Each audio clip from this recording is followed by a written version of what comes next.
Today we are at the Roxbury Mine Hill Preserve. There are a bunch of cool things to see here. Some old iron furnaces, some actual mines. They're all barred up for, bat population survival, I guess. But I've been meaning to come out here for a while, and I'm real excited to explore it. It's about a 3.5 mile, 3.9 mile walk, but it shouldn't be too bad. It is a little chilly though.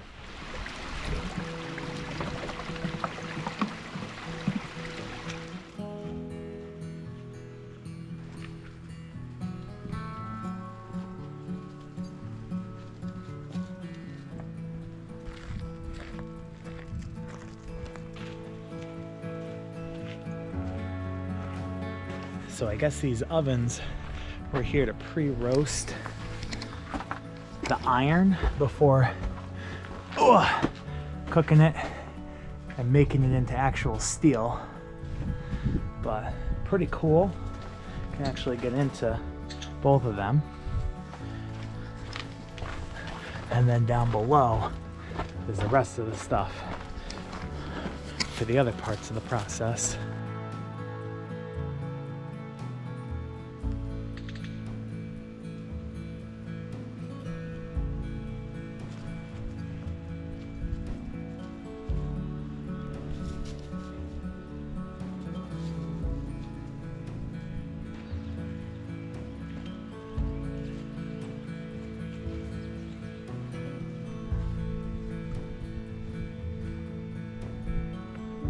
So this is the blast furnace, and actually they have a map showing exactly how this would have looked.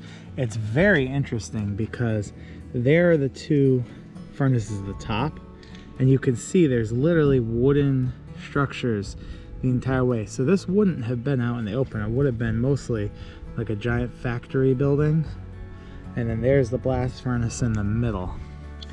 So all of this would have been where we're standing. That is absolutely wild.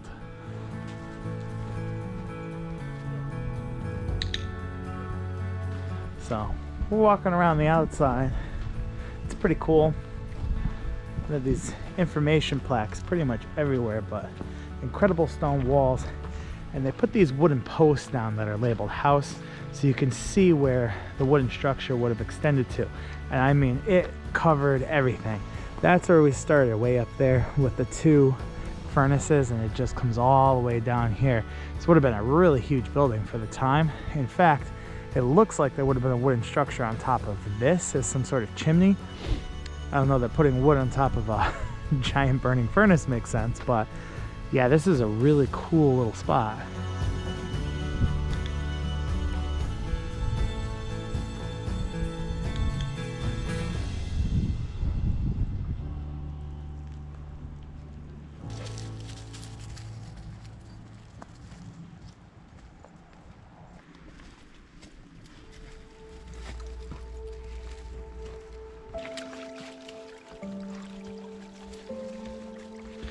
Okay, now we are following the Blue Blaze donkey trail, probably named because the donkeys will come down this trail with all of the ore from the mines located just north.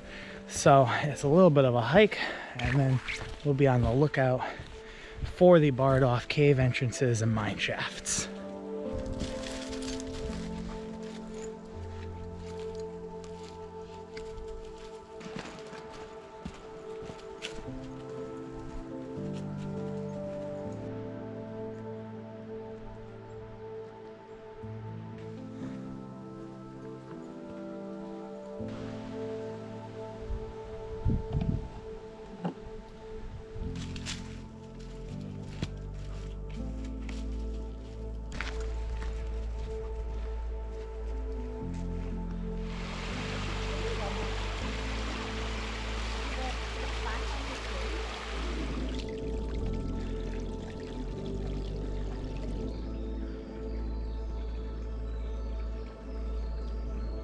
Well, I would say that's probably one of the caves.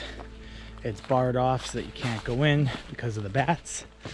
You know, and obviously we're gonna respect that. Not that I can get through, you know, metal bars anyways, but that's the first one. And we are actually getting pretty close to the highest point. I don't know if the camera really reflects it, but that is steep right there. But there should be at least one other cave barred off, and then I believe we come into a couple mine shafts from above. So it must have been just a couple of entrances near the bottom and then the shafts up top. Almost there.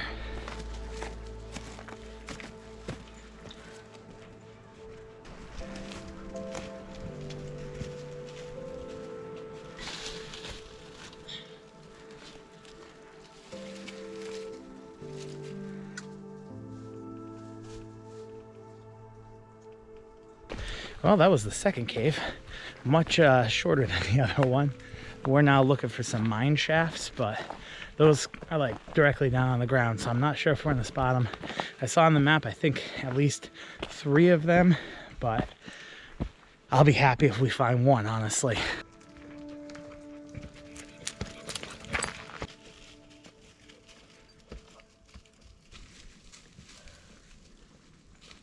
That's so cool.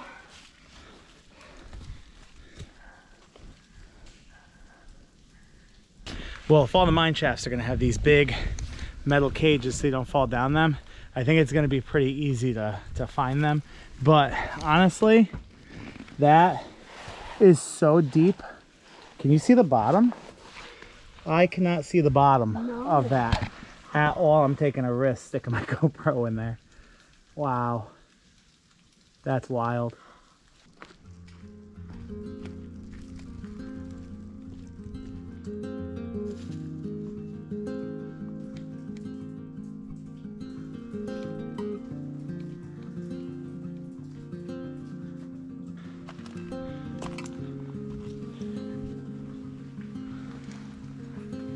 So here's the second and the third mine shafts right next to each other.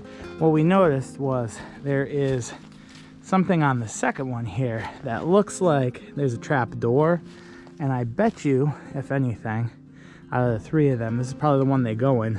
Open that, tie the rope up, and then just rappel right down into it. Just, you know, probably for I imagine scientists to check bat populations and stuff. You know, you can't see to the bottom of any of them, but they are really cool.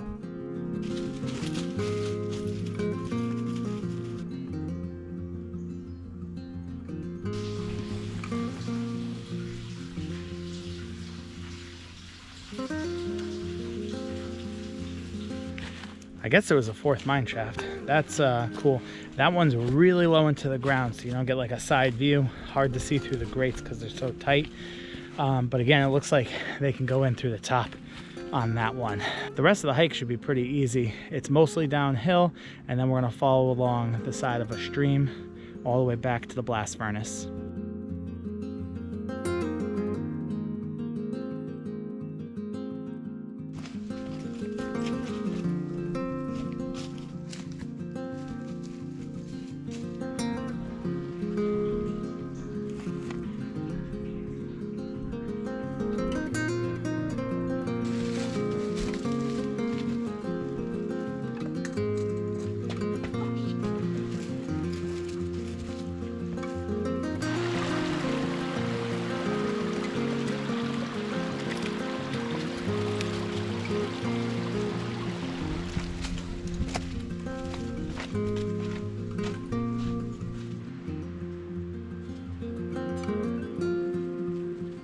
Well, we found one of the quarries. It's pretty big.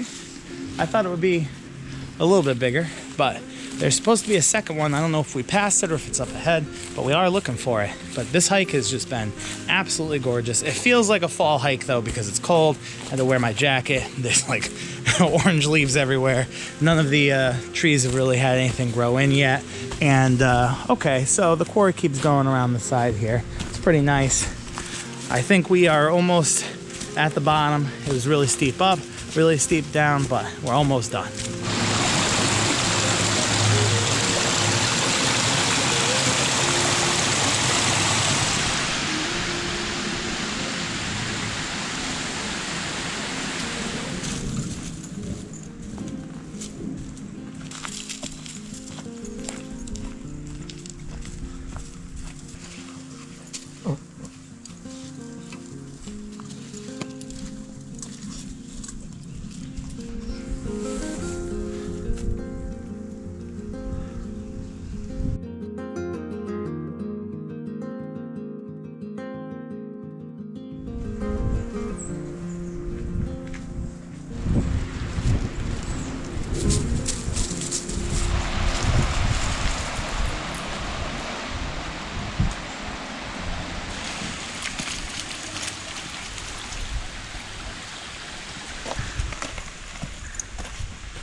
and the trail just dumps us off right back by the furnace. The second half, honestly, it's mostly flat. You do go up a little bit on the ridge so you can see the river, which is currently flowing real heavy, but it's a really gentle walk back alongside some farms. But I really enjoyed, you know, most of this. The furnace and everything here is so cool. This is right up there with like Gay City in terms of like the historic structures that are left behind. Not really homes, but you know, a mining operation. Can't say there's many of these in Connecticut. So we're gonna head back to the car and we're gonna attempt to go see the little man-made waterfall at the base here. It's near the offices of the land trust, and I think I saw a sign for like a brewery or something. Not sure what that's about, and it is Easter weekend, so I don't think anything is actually open, but hopefully we're gonna go check out a little waterfall. If we can, we can. If we can't, we have another waterfall that's just a short drive away that I've been meaning to actually check out. So one of those is going to be at the end of the video.